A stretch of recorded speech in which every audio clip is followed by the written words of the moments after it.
Tererere, tererere, tererere. ¿Qué onda, gente? Se siente irreal lo que estoy a punto de decir, pero vamos a hablar de la nueva película de los Juegos del Hambre, Balada de pájaros, cantores y serpientes. ¡Ay, no! No. Este es un momento que llevamos esperando, como dice Lolita Cortés. Pues claro, llevamos esperando por este momento muchísimo tiempo. Me voy a ir a celebrar. Maravilloso. Estoy feliz. Me voy a ir a celebrar. ¿Tú qué crees? Es lo mejor que ha pasado. Es lo mejor que ha pasado.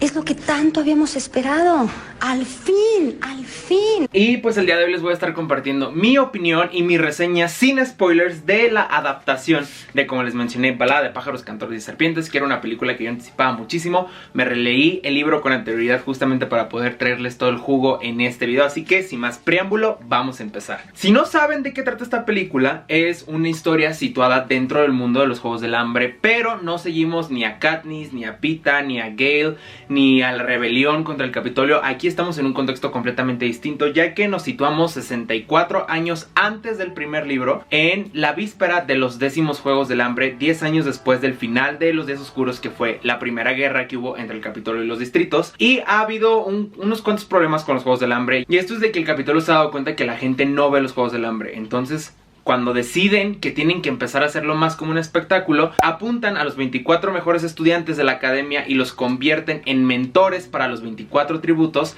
Y aquí tenemos al protagonista Coriolanus Snow, que es el presidente Snow, él teniendo 18 años, y lo ponen como mentor del atributo del distrito 12, que es Lucy Gray. Y a partir de ahí se desarrolla nuestra historia. De verdad, cuando salió este libro, pues era de mis libros más anticipados. Yo lo preordené, me llegó el día que salió, lo leí, a mí me encantó la primera vez que lo leí. Y cuando se anunció que este libro también se iba a adaptar, que iba a ser el mismo director de las últimas 3 películas de los Juegos del Hambre, que iba a ser la misma casa productora y todo eso, pues obviamente uno llega con sus dudas porque han pasado 8 años desde el final de esta serie. Y además también yo tenía mis expectativas muy altas, me atrevo a decir. Y puedo decir que quedé muy satisfecho como fan de los Juegos del Hambre, ¿no? Mi cosa favorita de la historia de Balada de pájaros, cantores y serpientes es el tema de la historia y como el hilo que se va llevando a lo largo de esto en cuanto a temas y en cuanto a discusiones que se trata, porque en su núcleo, para mí Balada de pájaros, cantores y serpientes es una historia que experimenta y que analiza la naturaleza humana, ¿no? Este libro lo siento yo mucho como un análisis del personaje del presidente Snow y cómo esta naturaleza humana se ve transformada, se ve explotada y se ve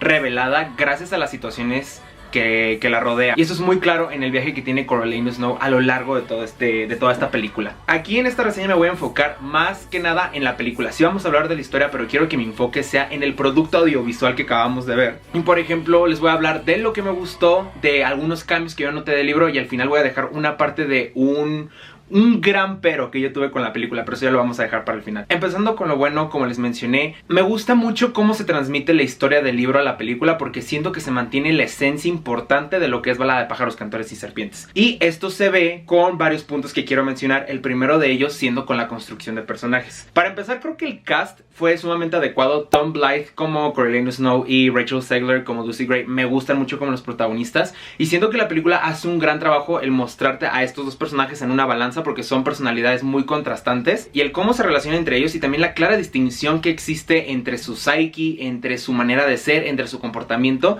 y entre lo que representa cada uno. Como mostraron a Lucy Gray me gustó mucho, porque siento que sí es muy ad hoc como está en el libro. Es una persona muy artística, es una persona que tiene unos ideales tan marcados, y eso siento que sí se vio reflejado a través de la actuación de Rachel Zegler. Y al mismo caso con Tom Blythe, pues este presidente Snow es una persona muy fría, es una persona que tiene muchísimo detrás, es una persona con una mentalidad y una mente y un pensamiento muy complejo, y siento que la manera en la que representaron ciertas escenas en la película sí te muestran eso, porque, híjole, tú quedas con esta idea donde estás viendo a alguien malo, ¿saben? Entonces me gustó mucho la manera en la que con ciertas escenas, con ciertos diálogos, con ciertas actitudes van construyendo poquito a poquito esos personajes y cómo los llevan al clímax que es hacia el final de la película. Otro aspecto que me gustó mucho de de la película es la manera en la que está estructurada, y aquí empezamos con el hecho de que literalmente se dividió la película en 3 actos, podría decirse. Se sabe y se conoce que la serie de los Juegos del Hambre objetivamente tiene una de las mejores adaptaciones,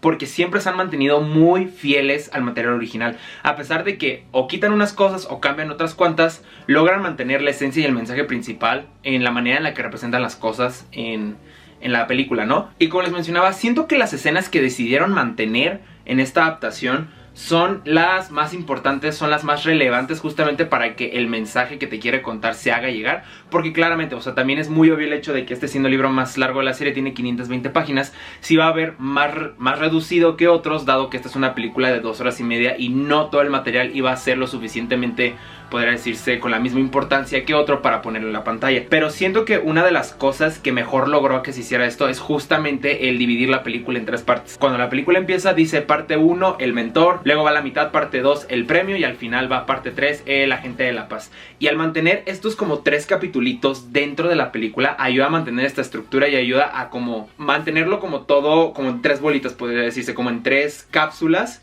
donde todo lo que se te cuenta en esta cápsula tiene sentido, todo lo que se te cuenta en esta tiene también, y en la última también, a pesar de que hay hilos conductores que se mantienen a lo largo de las 3. Le da un orden, porque pues es un libro grueso, es un libro que tiene muchísima información, es un libro que tiene demasiadas cosas, que el haber mantenido la película exactamente igual como este libro en cuanto a separación, siento que fue una muy buena decisión por parte de los productores y los editores y todos los que trabajaron en esta película. También otra cosa que me gustó mucho es la estética. No les voy a mentir, yo cuando estaba viendo la película, o sea, era imposible no sentir un sentimiento diferente a cuando estabas viendo las otras películas de los Juegos del Hambre, porque sí se siente esa diferencia. Se siente muy distinta por muchísimas cosas, pero al mismo tiempo se siente parte de la misma familia, porque el estilo retrofuturista que le dieron creo que fue un gran acierto, dado que como espectador tienes las suficientes referencias al Panem que nosotros ya conocemos en las otras películas, pero también tienes todos estos otros elementos que sí te remontan a que estás viendo una época diferente a la que viste en las otras películas. Sí se ve claramente esa diferencia en el tiempo. Aquí sí se puede apreciar más que estamos en un pasado a comparación en la trilogía original, donde ya estamos en el futuro, se podrá decir. Y todos estos elementos visuales los mantienen unidos, pero también marcan ese espacio de separación, y eso me gustó muchísimo. Por último, otro de los aspectos que más me gustó de esta película fue la música. Si han leído Balada de pájaros, cantores y serpientes, saben que las canciones, la música, lo que escribe Lucy Gray es uno de los elementos más importantes del libro, y también yo tenía mucha curiosidad de cómo lo iban a traducir a la pantalla, porque ahí es donde conoces más al personaje de Lucy Gray. El libro está contado en tercera persona, pero pasamos más que nada mucho tiempo en la cabeza de Coriolanus Snow, y yo me atrevería a decir que Snow no es un narrador muy confiable. Más adelante les voy a explicar por qué. Entonces, el tener estas canciones que son escritas a puño y letra por Lucy Gray te permite conocer más al personaje sin tener los prejuicios, sin tener las ideas y sin tener como los sentimientos de por medio que tiene Snow. Y la manera en la que transmitieron estas canciones a la película me gustaron muchísimo, aparte de que siento que tiene una cualidad muy humana. Por ahí vi que Rachel Zegler, al grabar estas escenas, las estaba cantando en vivo. No se hizo un doblaje, no fue que primero grabaron la canción y luego al grabar la película de que pues andaba de que doblando la canción, sino fue totalmente en vivo. Y eso definitivamente lo puedes ver representado en la manera en la que ella se expresa, porque hay un sentimiento muy en particular que no se puede emular cuando estás haciendo un lip sync, cuando estás doblando una canción y cuando la estás haciendo en el momento, ¿saben? Y eso siento que también fue de los grandes hits que tuvo la película. En general fue una que yo disfruté bastante. Yo estaba encantado, yo me sentía de 14 años otra vez en el cine viendo una película de los Juegos del Hambre. Yo me sentía en mi juventud, en mis años dorados, porque los Juegos del Hambre siempre ha sido una historia muy importante para mí. Yo como veterano de los Juegos del Hambre, yo como persona que empezó bien su vida como lector gracias a estos libros, era algo que yo anticipaba y puedo decir que salí muy satisfecho. Entonces sí diría que cumplió muchas de mis expectativas. Si le tuviera que dar una calificación numérica le daría unas 4 estrellas.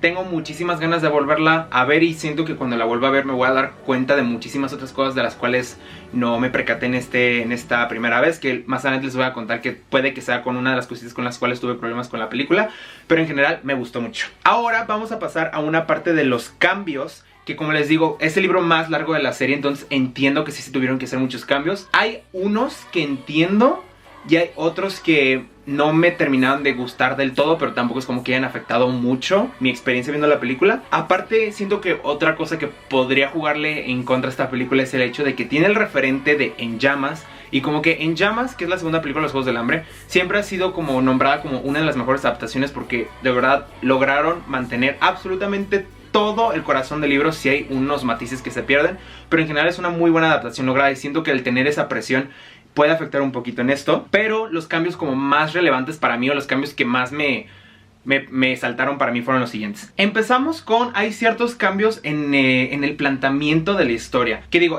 siento que no afectan del todo, pero como que sí me hicieron ruido porque modifican un poquito de la estructura de cómo van sucediendo las cosas. El asunto del premio de los Plinth sucede diferente a como es en la película. De la película te lo introducen en el primer minuto básicamente, y en el libro sucede gracias a otra acción que no se toma en consideración en la película. Tenemos también, se reducen muchos tiempos. Por ejemplo, el tiempo en el que pasan los tributos en el zoológico antes de entrar a la arena se reduce muchísimo. En la película como que todo pasa más rápido, que también quita espacio como para mucha de la crítica que sucede hacia el estado en el cual mantienen los tributos. Y también siento que otro cambio que afecta mucho a la perspectiva que tú tienes como del Capitolio en ese entonces, y más que nada de la gente que forma parte del Capitolio, es que le quitaron como mucha parte a los otros mentores, ¿no?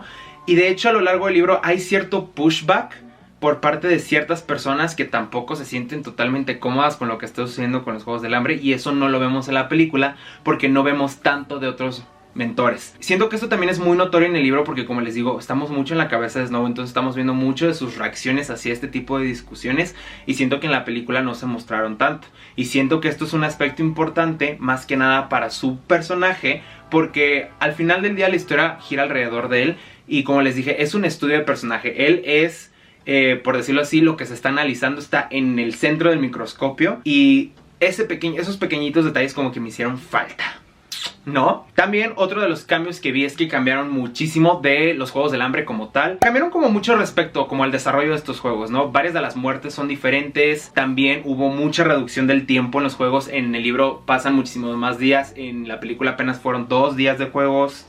También cambiaron como mucho el papel de ciertos personajes. Más que nada diría yo el de Reaper y el de Coral. Siendo que para el primero le hicieron un disservice a la película el no mostrar más lo que representa su personaje, porque también siento que tiene muchísimos matices y también representa muchísimas otras cosas que no se exploraron para nada en la película, que me hubiera gustado ver. Pero me parece que al modificar este tipo de acciones ayuda al pacing de la película, porque quieran o no también es una película larga, son 2 horas 40. Entonces el mantener todo el tiempo los juegos así llenos de acción sí ayuda a que se vuelva un poquito más ágil y que no llegue un momento donde tú como espectador te llegues a aburrir. Otro cambio que vi es que también eliminaron mucho el personaje de Clemencia, que es una de las amigas de Snow. Ella se ve completamente eliminada de la película después de lo sucedido con las serpientes. Y siento que, nuevamente, muy similar con uno de los puntos que les mencioné anteriormente, Snow es el que está en medio del microscopio, y mucho de lo que pasa a Clemencia en el libro repercute directamente en él, por un montón de cosas que no voy a adentrarme porque les digo, aquí vamos a hablar sin spoilers. Y que hayan eliminado mucho de su participación en la película quita mucho de la historia de Snow,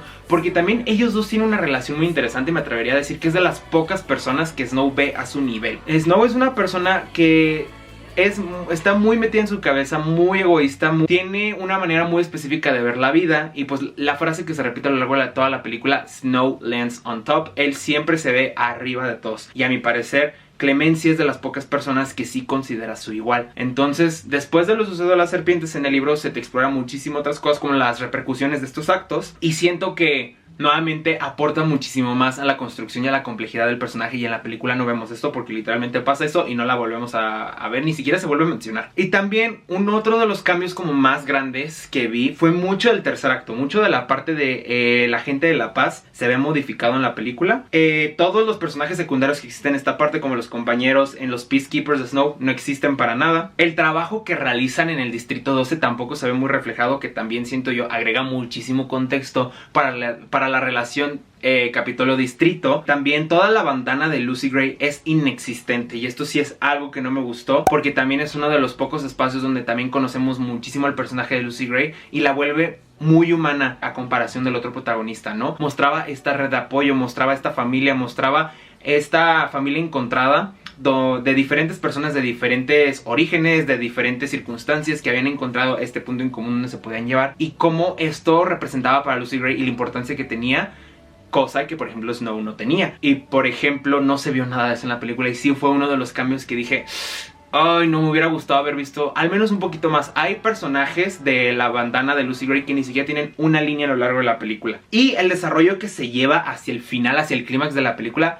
es un poquito distinto, pero no me molestó. Siento que se logró muy bien en la película. Esos son algunos de los cambios que no te les digo. Hay algunos que entiendo el por qué los hicieron, la verdad. No es como que la gran mayoría me hayan molestado, porque como les digo, entiendo perfecto el que tienen que resumir y obviar ciertas cosas para lograr también un producto coherente en el espacio de tiempo que tienen en la película. Pero hay algunas otras que a mí sí me hubiera gustado haber visto representadas. Y ahora sí, por último, vamos a estar entrando al mero jugo, a tirar los escarnios, ¿no? Les voy a hablar de qué fue lo que le falló a esta película para mí. Y digo, ¿quién soy yo para hablar? Nadie. Yo no soy crítico de cine, yo no soy nadie, pero soy muy fan de los Juegos del Hambre, ¿no? Pero hay un tema en específico que yo tuve con esta película que digo, no creo que haya sido culpa de la película como tal, sino es, siento yo, culpa del medio, de que es un medio audiovisual, porque esto iba a ser casi imposible, siento yo, el verse tan representado como está en el libro. Y eso es, en la película se pierde muchísimo de los matices que tiene Coriolanus Snow. Puede que yo sea la opinión impopular, ustedes cuéntenme si han leído el libro, qué les pareció esta parte, pero yo no puedo evitar que sí me saltaba mucho que en el libro, como les mencioné, al estar mucho tiempo en su cabeza, hace muy buen trabajo desde el inicio en mostrarte que Snow es un personaje moralmente gris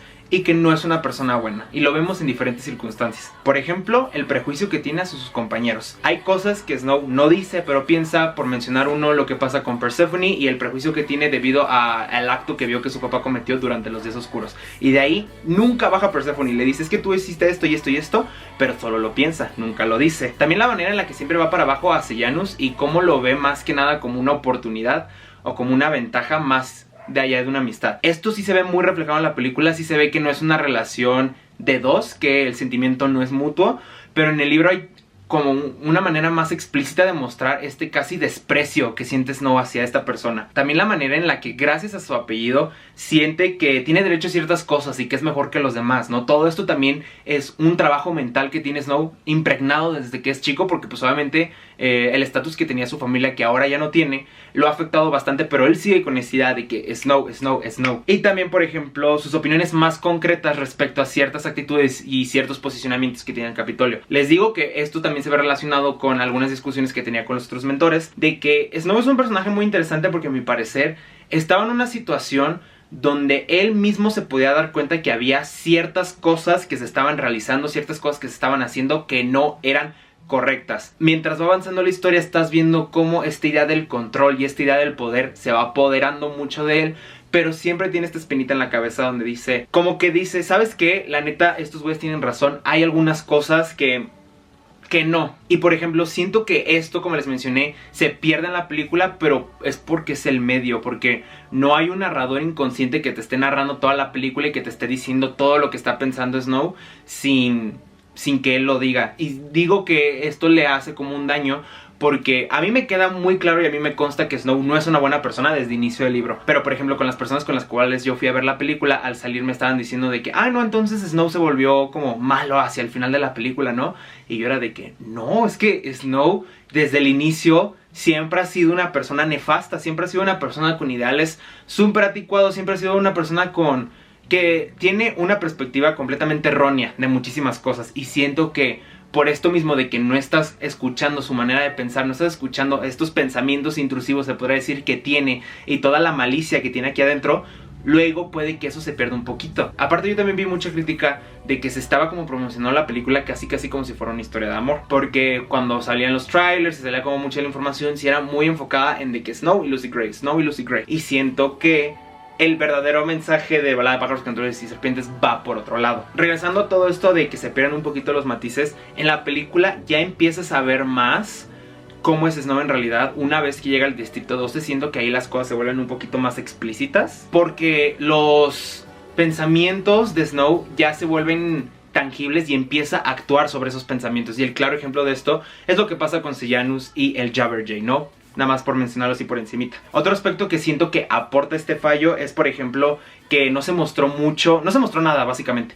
La relación que tiene la mamá de Sejanus con Coriolanus Snow, y cómo la perspectiva y la idea que tiene ella de él es un clash directo con la persona en la que en realidad es. Porque tú como lector, a ti te sorprende cómo se rompe esta idea y esta perspectiva que tiene la mamá de Snow, porque lo estás viendo actuar de la manera en la que en realidad es, y luego estás viendo a otras personas que están completamente enamorados de su persona, ¿no? Y siento que ayuda a complementar toda esta imagen que te está pintando el presidente Snow. Por ejemplo, les puedo enseñar aquí mi libro. Todos los post-its rojos que tengo yo, que son estos de acá, son momentos que yo marqué donde se te estaba revelando incluso de manera como inconsciente la manera en la que se comporta, la manera en la que piensa, la manera en la que es. Y mucho de esto le hizo falta a la película. Y por ejemplo, este aspecto de la mamá de Sejanus siento que sí afecta un poquito hacia eso. Y por último, como no vemos mucho de estos sentimientos encontrados, no vemos mucho de sus ideas, y tampoco lo vemos como lidiar con ciertas cosas del Capitolio. Sí se mencionan unas cosas, sí se muestran otras, especialmente cuando está con Lucy Gray, como que se hablan muchísimo de estas cosas, entonces se muestra de una manera como más directa. Hay algo que a mí me parece muy interesante del presidente Snow, y es el hecho de que lo siento un personaje similar a Katniss, en el sentido en el que los dos estaban enfrente a una decisión similar. Los dos pueden hacer lo que la gente consideraba correcto, ¿no? En el caso de Katniss, liderar la rebelión porque ella se había vuelto el sinsajo. Y Coriolanus, al ser una persona influyente, al ser una persona con algún tipo de poder en esta sociedad, él pudo haber abogado por los tributos, él pudo haber hecho algo más de la misma manera en la que, por ejemplo, Sejanus lo estaba intentando hacer. Pero Snow conscientemente decide irse por otro lado, que siento que también es una de las partes más interesantes de su personaje, porque ya ves más los primeros indicios del personaje que nosotros conocemos bien en la trilogía original. Ya ves a este presidente Snow un poquito más formado, y siento que todo lo que vive a lo largo del libro aporta a esto. Todo lo que vive a lo largo del libro va influyendo muchísimo en por qué se va por un lado, y siento que muchísimas de esas cosas no se ven tan bien reflejadas en la película por esto mismo de que no estamos en su cabeza todo el tiempo. Y en general eso sería como lo que le falló a mi parecer a la película. Ustedes coméntenme si están de acuerdo, si no están de acuerdo. Les digo, esto es mera opinión personal. Yo que fui muy fan del libro, a mí me gusta muchísimo, le di 5 estrellas ahorita que lo acabo de releer. De verdad es mi aspecto favorito, el poder estar en la cabeza de Snow y el poder ver todo esto como de una manera más agrandada, el entender un poquito más de la persona que es, porque les digo que es un personaje muy muy complejo. Entonces sí me falló eso en la película, porque yo la veía y mientras sí veía cómo trataban de ejemplificar eso, había ciertas cosas que a mi gusto le hacían falta, pero pues ya les digo, eso meramente opinión personal. Y eso sería todo por mi opinión de Balada de pájaros, cantores y serpientes. Como les mencioné, le di 4 estrellas y la quiero volver a ver, y lo voy a hacer mientras esté en cines. Creo que ya con una segunda vista voy a poder tal vez identificar un poquito más de estos últimos elementos que les mencioné. Tal vez ya después de haberte pasado la emoción de que ay, estoy viendo una nueva película de los Juegos del Hambre, y estar viéndola como con más ojo clínico, pueda darme cuenta de dónde están estos matices que la primera vez se me pasaron o que la primera vez no los percibí. Y pues sí, gente, espero les haya gustado este video. Coméntenme acá abajo en los comentarios si les gustó la película, si no les gustó, era lo que esperaban, les decepcionó, todo ese rollo, porque no puedo creer que vamos a discutir una nueva película de los Juegos del Hambre. Por mi parte eso ha sido todo, espero les haya gustado este video. Si no has suscrito a mi canal, están solamente un clic de distancia, no sé si está aquí o acá, y si de pura casual les interesa, piquen a la campanita para que los notifique cada vez que yo ande por aquí. Les recuerdo que tengo otras redes sociales, todos esos links van a estar acá abajo en la descripción por si me quieren seguir en otra plataforma que no sea el tío YouTube. Mi nombre es Fernando, felices Juegos del Hambre y que la suerte esté siempre de su lado. Y nos vemos en un próximo video. Bye.